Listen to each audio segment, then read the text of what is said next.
네, 말씀 나누겠습니다. 오늘은 온유한 자는 복이 있다라는 대목입니다.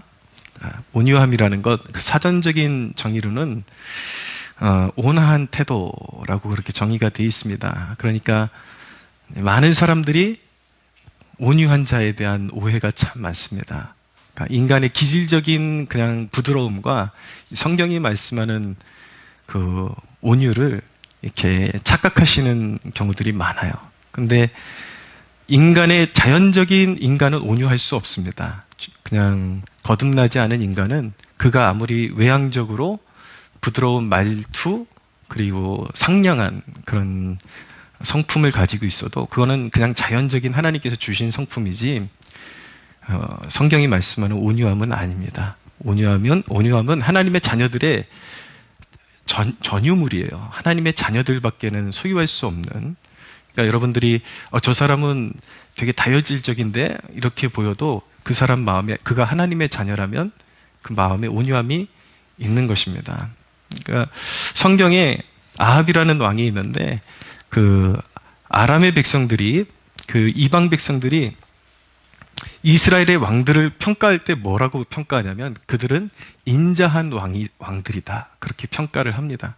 근데 아합은 전혀 하나님 앞에 온유한 사람이 아니었습니다. 왜냐하면 그의 성향 자체가 하나님을 향해서는 완고하고 그리고 이방 신을 섬기는 우상 숭배자들에 대해서 죄악에 대해서는 관용적이었기 때문에 그런 것을 결코 우리는 온유하다라고 말하지 않습니다. 온유함의 전형, 나는 마음이 온유하고 겸손하다라고 말씀하신 분이 바로 예수님이시죠. 예수님은 친절한 척하지 않으셨습니다.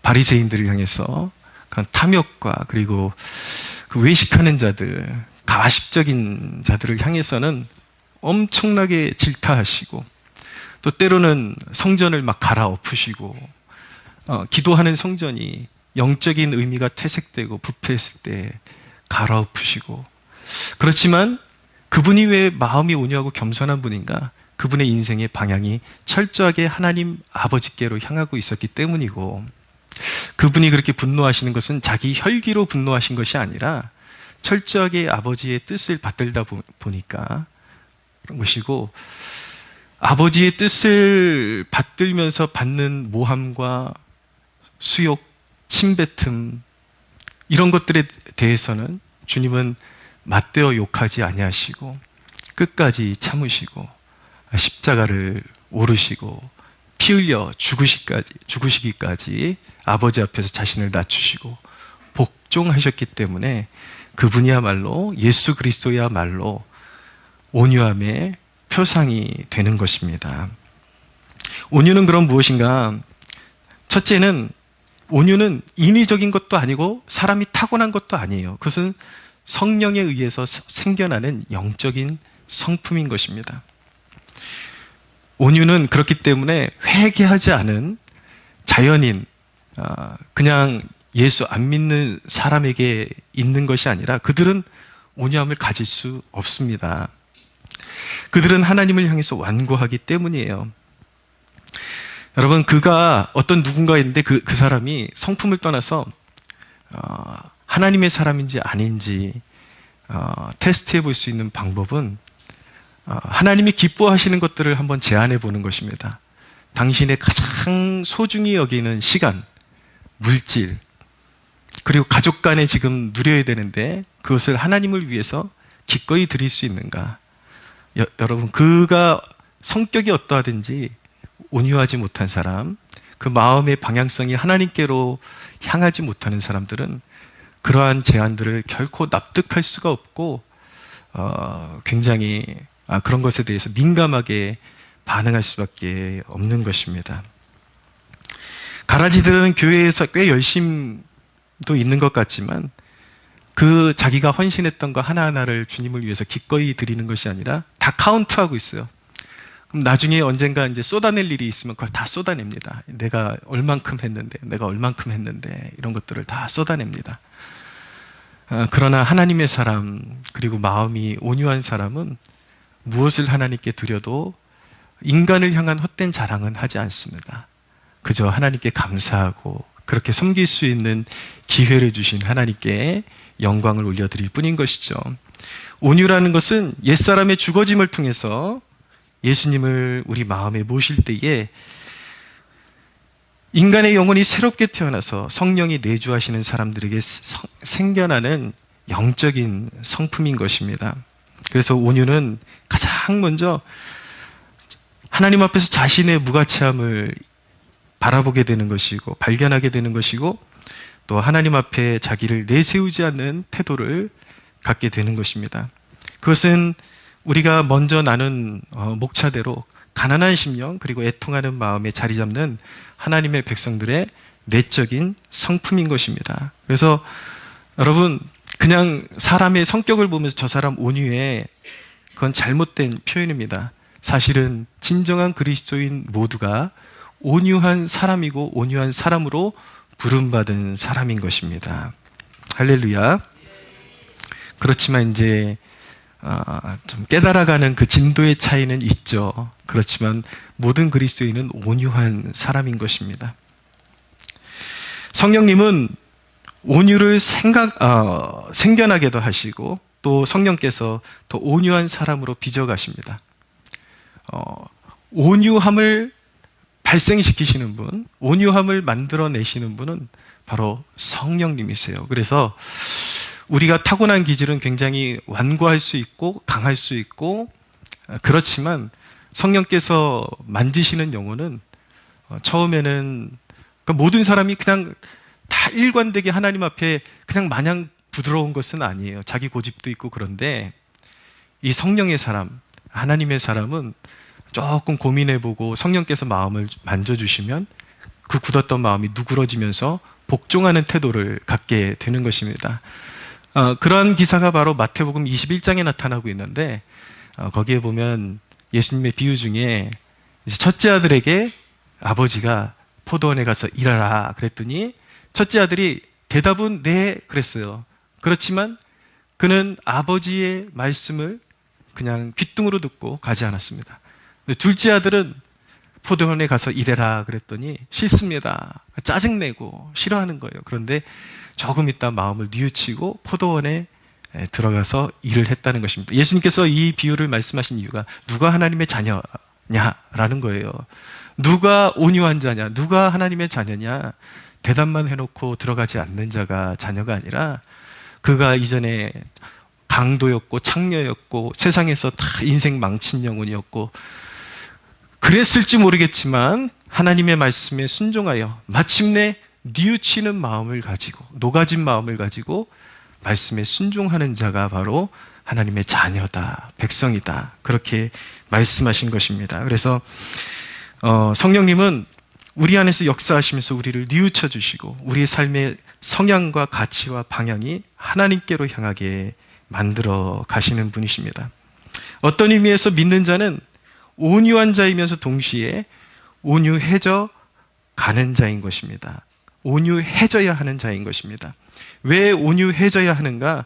그것은 우리가 구원받은 이래로 아직 우리 안에 육신이라는 것이 있어서 계속 우리 안에 육신의 소욕과 성령의 소욕이 싸우고 있기 때문에, 그렇지만 우리가 영적인 성숙도가 좀 미흡할수록 그 육의 성향이 너무 강하게 나타나기 때문에 계속 싸우고 있기 때문에 우리는 계속해서 무언가 하나님으로부터 교훈을 받으면서 자라가야 하고 더 온유한 사람으로 빚어져 가야 하는데, 그것을 도우시는 분이 바로 성령 하나님이시다. 그렇게 빚어가시는 분이 성령님이시다라는 것입니다.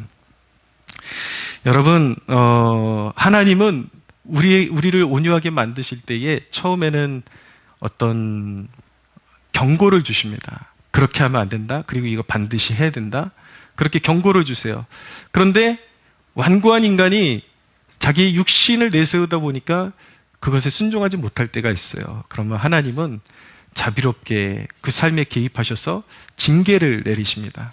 징계를 내리면 그 징계를 통해서 육신대로 행하는 것이 결코 내 삶에 유익한 것이 전혀 없구나라는 것을 깨닫게 되면서 다시 마음이 누그러뜨려지면서 점점 더 온유함으로 나아가게 되는 것입니다. 여러분들 이제 여러분들 경험해 보세요. 주일날 예배보다 소중한 약속이 생긴 것 같을 때에 이제 하나님의 자녀들은 그런 경험을 하기 시작합니다. 주일 예배보다 더 매력 있어 보이는 어떤 사람을 만나면 내 인생에 큰 유익이 되고 도움이 될 것 같아요. 뭔가 좋은 제안이 오거나 좋은 자리인 줄 알고 예배까지 제끼고 나갔는데 결국은 거기서 실망을 안게 되고 인간의 뜻이 결코 좋은 것이 아니구나라는 것을 체감적으로 깨닫게 해주셔서 그런 어떤 실패와 때로는 좌절을 통해서 결국 하나님 따르고 하나님과 함께하는 인생이 축복이구나, 그것을 비로소 깨닫게 하시면서 마음을 누그러뜨려 주시고 이제 하나님을 기쁨으로 따를 수 있는 그런 온화한 마음의 백성으로 하나님은 그렇게 저와 여러분들을 빚어 주시는 것입니다. 할렐루야. 두 번째로 온유는 하나님의 명령과 정하신 뜻에 대한 태도입니다. 온유는 결코 인간적으로 물러 보이는 그런 것 아닙니다. 삶의 방향, 그리고 그런 어떤 하나님의 인도하심, 그리고 하나님의 결정에 머리 숙이는 태도인 것입니다. 온유를 다른 말로 마음의 겸손이라고 표현할 수가 있습니다. 성경의 인물들을 보면 하나같이 하나님 앞에 겸손한 인물들이었다라는 것을 알게 됩니다. 마음의 겸손함. 다윗을 보십시오. 다윗의 겸손함은 어떻게 드러납니까? 그 겸손함은 인간적인 물음으로만 나타나지 않습니다. 하나님 앞에 겸손한 사람은 용맹함으로 나타나기도 합니다. 다윗은 골리앗이 하나님의 이름을 모독했을 때에 거룩한 의분을 가졌습니다. 참지를 못했습니다. 저가 누구에게 이스라엘의 하나님을 모욕하는가? 내가 반드시 처단하겠다라는 그런 담대한 의지를 가지고 나아갑니다. 그것이 하나님 앞에 겸손하기 때문에 그럴 수 있는 거예요. 그렇지만 평소에 다윗의 태도를 보십시오. 무엇 한 가지도 자기 뜻대로 결정하려고 하지 않습니다. 항상 하나님의 말씀 앞에서 엎드리는 마음으로 유순하게 주여 말씀하옵소서, 내가 듣겠습니다. 시편의 곳곳에서 다윗이 고백하는 시편, 특별히 여러분들이 119편을 묵상해 보시면 다윗이 하나님의 말씀을 사모하고 기다리기 위해서 내가 그 말씀을 기다리느라 내 육신이 피곤하기까지 합니다 라고 고백할 정도로 말씀 끝까지 어떤 결정을 하든지 자기 뜻대로 하지 않고 하나님 뜻대로 하기로 그렇게 결정을 하면서 말씀을 사모했던 영혼이 다윗이었습니다.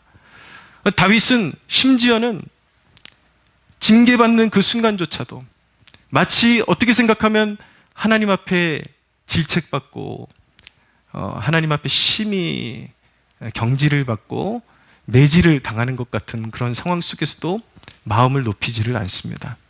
밧세바를 범하고 잠시 그 마음이 딱딱해지고 완고해져서 자신의 죄를 깨닫지 못했지만 성령께서 나단의 입술을 통해서 다윗의 죄를 알게 해주셨을 때 성령께서 비추시는 순간 그는 완고함을 누그러뜨리고 하나님 앞에 엎드려 내가 범죄하였나이다, 그렇게 고백하던 사람이었습니다. 온유함은 전체적인 나의 성향과 나의 모든 것들을 상황에 관계없이 하나님 앞에 복종시키는 것입니다. 사도 바울을 보십시오. 고린도 후서 서두에 보면은 내가 심한 환난을 만나서 정말 죽음에 이르는 것 같은 그런 고통을 당했지만 그럼에도 불구하고 그는 포기하지 않고 하나님 앞에 끝까지 순종을 올려드렸다라는 것을 말씀하고 있습니다. 그는 오히려 그런 심한 고난 가운데 내가 걱정하는 것은 내 자신의 안위가 아니라 하나님의 교회를 위해서 근심한다. 그럼에도 불구하고 그렇게 고백하고 있는 것입니다. 철저한 하나님의 사람들, 철저하게 하나님의 복종한 사람들의 온유함이 그렇게 모든 상황과 모든 환경을 뛰어넘어서 하나님의 말씀과 하나님의 뜻과 명령과 결정에 복종하는 태도로 나타나게 되는 것입니다. 여러분들이 이웃에게 부드럽게 말하고 있을지 몰라도 만약에 하나님께 버티고 있거나 분을 내고 있다면 온유한 게 아닙니다. 자신에 대한 부당한 평가나 또는 정당한 평가에 분을 참지 못할 때가 많습니다. 사람이 제일 견디기 힘들 때가 누군가에게 평가를 받을 때예요. 누군가가 나를 폄하할 때, 부당하게 평가할 때, 우리의 자아가 얼마나 세냐면 심지어는 정당한 평가, 우리를 정말 위해주는 그런 조언에도 우리는 얼마나 자존심 상해하고 그것을 내려놓지 못하는지 몰라요. 그러나 여러분, 우리는 우리의 존재를 깨달아야 되는 것입니다. 온유하다라는 것은 이미 자아의 죽음을 경험했다라는 거예요. 나의 주장을 하나님 발 앞에 내려놓기로 결단했다라는 것입니다. 로이드 존스 목사님이 온유한 사람에 대해서 이렇게 말했습니다. 온유한 사람은 자신에 대해 다른 사람들이 말하는 것에 대해서 염려하지 않습니다. 참된 온유는 우리 자신을 더 이상 방어하지 않는 것을 의미합니다. 방어할 만큼 가치 있는 것이 우리 속에 없기 때문입니다. 여러분, 잘 기억하시기 바랍니다. 우리는 하나님 앞에 가치가 있어서 구원받은 것이 아니라 값없이 그저 하나님 앞에 죄인일 뿐이지만 은혜로 구원받았습니다. 할렐루야. 우리를 구원하시기 위해서 하나님의 독생자가 처절하게 가장 가치 없는 인간처럼 취급을 받으셨습니다. 옷벗김 받으시고 채찍질 받으시고, 항상 우리는 자존심이 살아나려고 할 때 그 부분을 생각해야 합니다.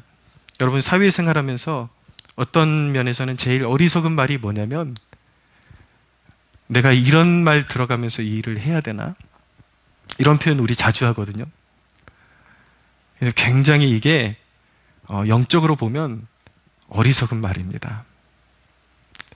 어쩌면 여러분들 혹독한 그런 상사나 리더를 만나가지고 굉장히 좀 부당한 대우를 받으면서 여러분들 생활해야 할 때도 있어요.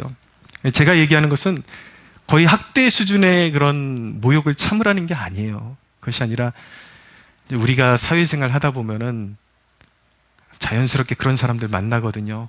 좀 보통 사람 이상으로 괄괄하고 좀 이렇게 성격이 다듬어지지 않은 그런 리더들, 그 윗사람들 만납니다. 그럼 모욕적인 말을 들을 때가 있어요. 그러면 늘 생각이 들죠. 내가 이런 말 들으면서 여기 이거 해야 돼? 교회에서도 그래요. 내가 이런 말 들으면서 내가 봉사해야 돼? 근데 여러분, 어떤 면에서는 그것이 굉장히 어리석은 말입니다. 여러분, 안 믿는 사람도요, 자기가 어지간한 사람들은 자기가 성격이 나쁘다라는 걸 알고 있어요. 근데 그렇게 말을 함부로 하는 것 같은데 정말 어지간한 사람들이면 알고 있습니다. 지금 내 말을 받고 있는 사람이 화를 낼 만도 한데, 뛰쳐나갈 만도 한데, 우리 그리스도인들이 그런 상황에서도 온유함을 보일 때에 그렇게 성격이 나쁜 리더도 다 알고 있습니다. 마음속으로. 저 사람은 내가 지금까지 겪어본 사람하고 뭔가 다르다라는 것을 알게 되면서 자기의 이제 앞으로 그 시간이 지나면 자기의 중요한 그런 일들을 그 사람과 공유하기 시작합니다. 왜냐하면 믿을만 하니까. 무슨 말씀인지 아세요? 모욕을 이기고 연단을 이기면 온유한 자가 땅을 차지합니다. 할렐루야. 근데 여러분, 그런 인격적인 모독과 연단이 올 때에 결과가 두 가지 방향으로 갈라지게 됩니다. 하나는 무엇이냐면,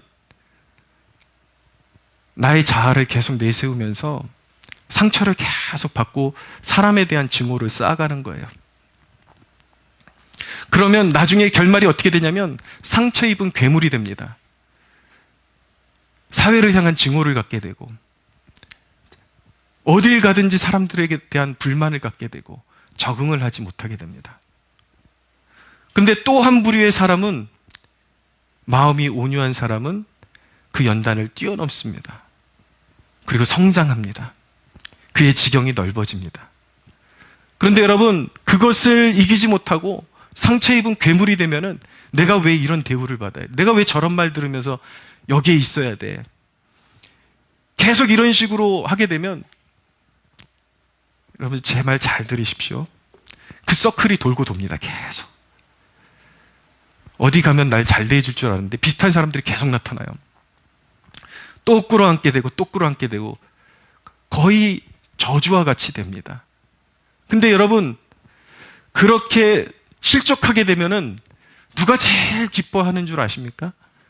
사탄이 가장 제일 기뻐합니다. 아, 내가 격동시키는 대로 잘 따라주더니 네 인생 이제 쫑났다, 이제 네 인생 망쳤다. 사탄이, 여러분, 사탄은 유혹을 할 줄만 알지 그 인생을 책임져 주지 않아요. 결코 싸매 주지 않아요. 그러나 우리 하나님은 싸매 주십니다. 할렐루야. 예. 저는 여러분들의 지경이 계속해서 넓어지는 축복이 있게 되기를 원합니다. 온유한 자는 도약하고 성장합니다. 존 버년이라는 분이 이런 말을 남겼어요. 이미 넘어져 있는 사람은 넘어질 것을 두려워할 필요가 없다. 그만큼 낮추고 살라는 거예요. 예. 내가 대우받아야 된다 그렇게 하지 말고, 예.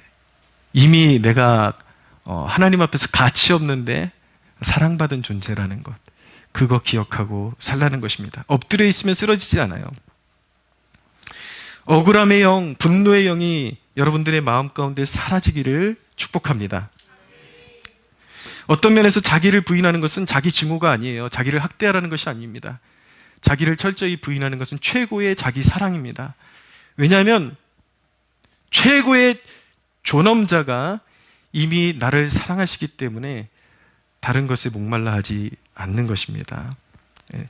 요즘 단어 잘 사용해야지. 또 존엄자라 그랬더니 저보고 또 누가 빨갱이라 그럴까봐 겁나. 최고 존엄하면 누가 떠오르죠? 네. 최고 존엄하면 저기 북한에 혼자 막 이렇게 살쪄 있는 사람 있잖아요. 저보고 또 저 북한 찬양하는 거 아니냐고. 예. 진정한 최고 존엄자는 우리 하나님이십니다. 할렐루야. 나를 내려놓는다라는 것은 그냥 나는 비참한 인간이야 그런다라는 뜻이 아니라 내가 이미 사랑받았다라는 뜻입니다. 이 세상 그 무엇으로도 채워줄 필요가 없는 가장 완벽한 사랑으로 하나님이 채워주셨다라는 뜻인 것입니다. 여러분, 나를 누군가가 비방할 때에 물론 변화할 수도 있어요. 그리고 상대에 대한 불쾌한 마음을 표현할 수도 있어요. 너무 억압적으로 살지 마십시오. 누군가가 그렇게 무례하게 할 때에 모든 걸 다 내가 그냥 감내하고 삭히기만 하라는 그런 뜻은 아닙니다. 정당하게 내 어떤 의견을 어필하고 또 불가피하게 그런 어떤 다툼이 생길 때도 있어요. 그렇지만 온유한 자는 결코 원한을 품지 않습니다. 근본적으로 용서의 마음을 품고 상대를 위해 기도해 주는 것입니다. 고통과 불행을 대하는 그리스도인의 태도가 이 시대를 살아가는 그리스도인들의 삶 가운데 너무 변질되어 있다는 것을 느끼게 됩니다. 어느 시점부터 어떤 국가에서 일어나는 큰 사고가 일어나면 그것이 원래 국가에서 어떤 큰 사고가 일어나면 온 국민이 그것을 통해서 한마음이 되고 서로 위로해주고 그런 애통함을 통해서 나라 전체가 한마음이 되어야 되는데 어느 순간부터 그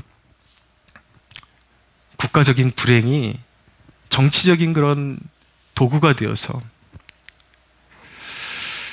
그러니까 만약에 내 자식이나 내 가족 중에 그런 불행한 일이 당한 일이 있으면 옛날 방식의 우리 기독교인들의 신앙은 절대 그렇게 반응하지 않았거든요.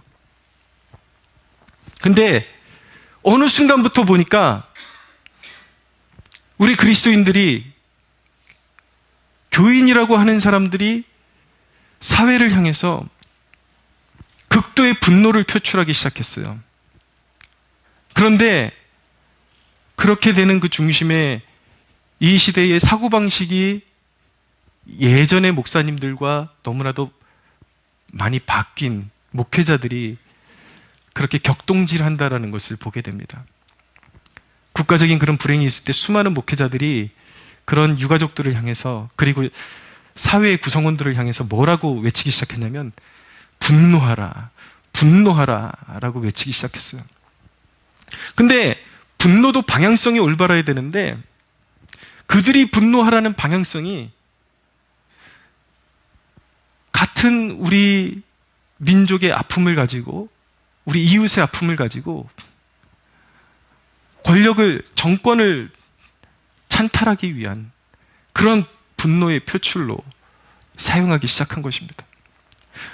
그래서 그런 국가적인 아픔이 서로 싸매주고 아픔이 된 것이 아니라 자기의 아픔을 사회적으로, 사회를 향해서, 국가를 향해서 분노를 표출하다 보니까 정치적으로 이용당하고 이런 그림이 되면서 국민이 너무나도 심하게 분열되고, 그게 또 싸움거리가 돼가지고 그 고통에 고통을 더해야 되는 그런 그림이 이 나라 가운데 끊이지를 않고 있습니다. 여러분, 원래 우리 그리스도인들이 그런 재난을 만날 때 우리 그리스도인들의 원래 우리가 추구하던 태도는 무엇입니까?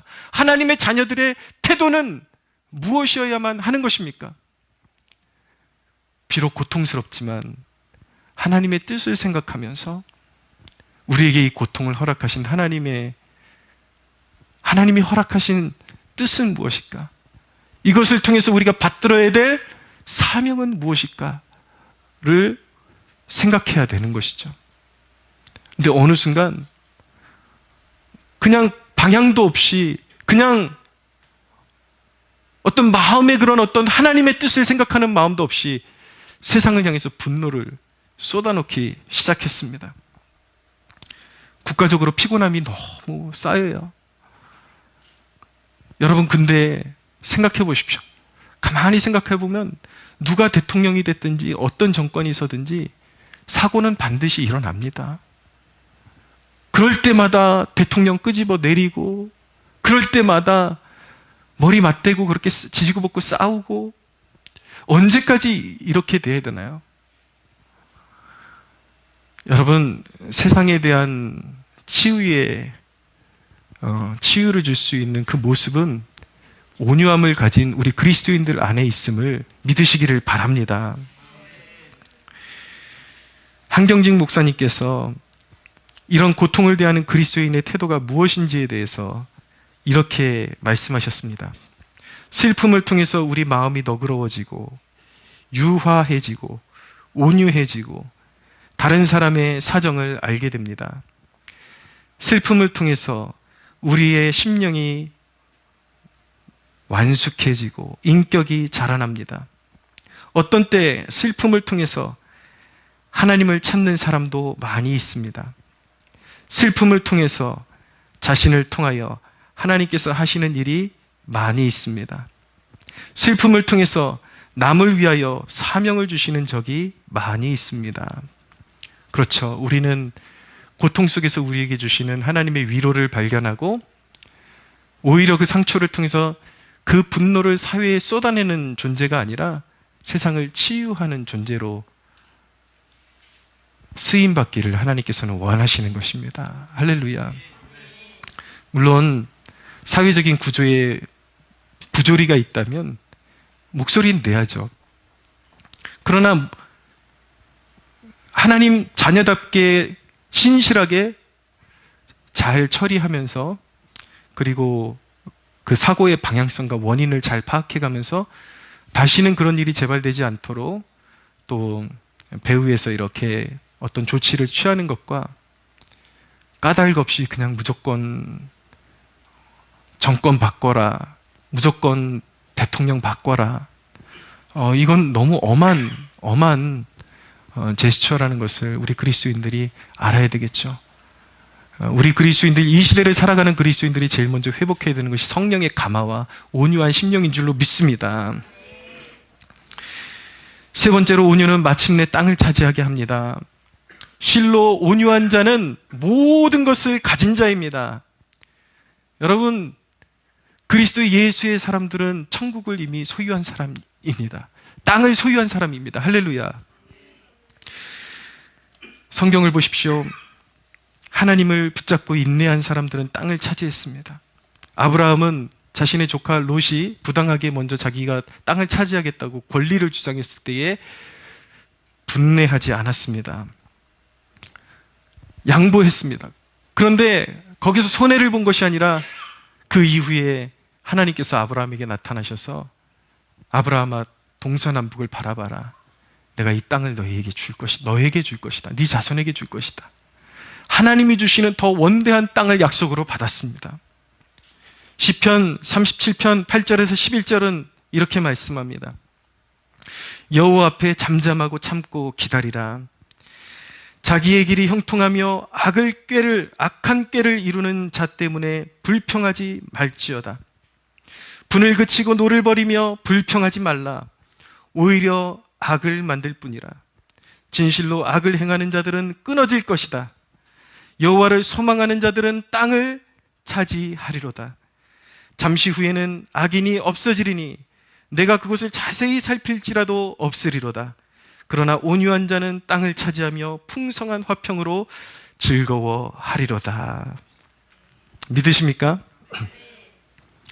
여러분, 국가적으로 마음이 어려우니까 예배를 마치고 나서도 자꾸 그렇게 신경이 쓰이게 되죠. 이제부터는 여러분, 우리 예배 때만큼은 좀 정치 얘기를 조금 줄입시다. 왜냐하면 이미 제가 설교단에서 그 얘기를 하고 기도도 같이 했는데 또 예배 이후에 대화까지 그렇게 되면 이 대화 주제라는 게, 정치 얘기라는 게 사실은 우리를 되게 의기소침하게 만듭니다. 말하다 보면 자꾸 화가 나고 은혜를 자꾸 가리게 됩니다.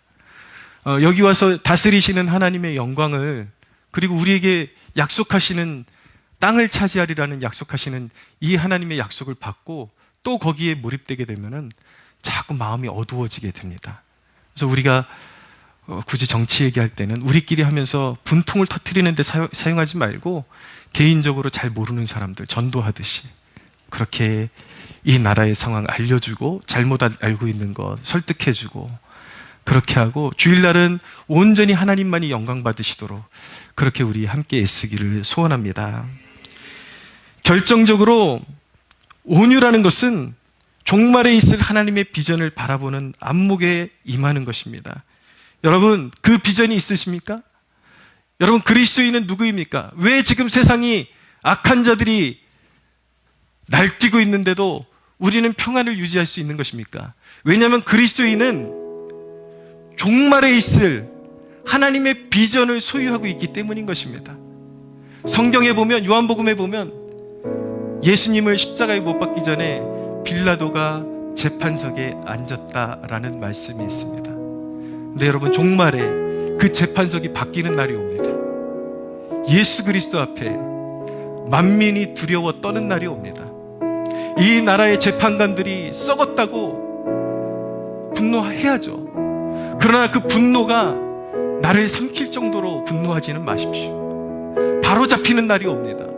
재판석이 바뀌는 날이 옵니다. 할렐루야. 그리스도인은 지금은 잠시 악인들이 계속 이기는 것 같아도 마침내 그것이 뒤집어지는 날이 올 것이기 때문에 하나님 앞에, 하나님 그날이 언제입니까? 손꼽아 기다립니다. 그렇게 하나님께 맡기면서 하나님을 의지하고 그 승리를 확신하는 백성들이 바로 온유한 자들이요 하나님의 백성들인 것입니다. 사랑하는 여러분, 그러므로 그리스도인의 마음에는 억울함이 자리 잡지 못해야 하는 것입니다. 그러므로 그리스도인은 분노를 품지 말고 세상을 치유하는 자로 살아가야 하는 것입니다. 한 가지, 온유한 자는 이미 큰 사랑을 입은 자들이기 때문에 당연히 이웃에게도 친절해야 합니다. 급박해지는 이 시기 가운데 우리의 마음이 굳어지지 않고 특별히 불친절해지지 않도록 자기의 마음을 잘 추스르는 여러분들 되시기를 축복합니다. 오늘 말씀을 정리하면서 두 가지 고백이 일어나야 합니다. 한 가지는 나는 주님 앞에서 아무것도 아닙니다. 또 한 가지는 하나님이 우리를 돌보심을 믿습니다. 그렇기 때문에 우리는 평안을 지킬 수 있습니다 라고 고백할 수 있어야겠습니다. 우리 함께 기도하기를 원합니다. 하나님 앞에 겸손한 자로 살아가길 원합니다. 내 자신이 아무것도 아님을 고백하고 내 날카롭게 세워져 있는 자아를 성령 안에서 다시 내려놓습니다. 하나님께서 나를 잘 돌보시고 이 민족을 가장 아름답게 이끌어 주실 것을 믿습니다. 그 믿음과 신뢰 안에서 그 하나님 나라의 비전 안에서 평강을 지키고 사람들을 불쌍히 여기며 복음을 증거하는 삶을 살아가게 하여 주시옵소서. 우리 함께 주여 부르짖고 기도하겠습니다. 주여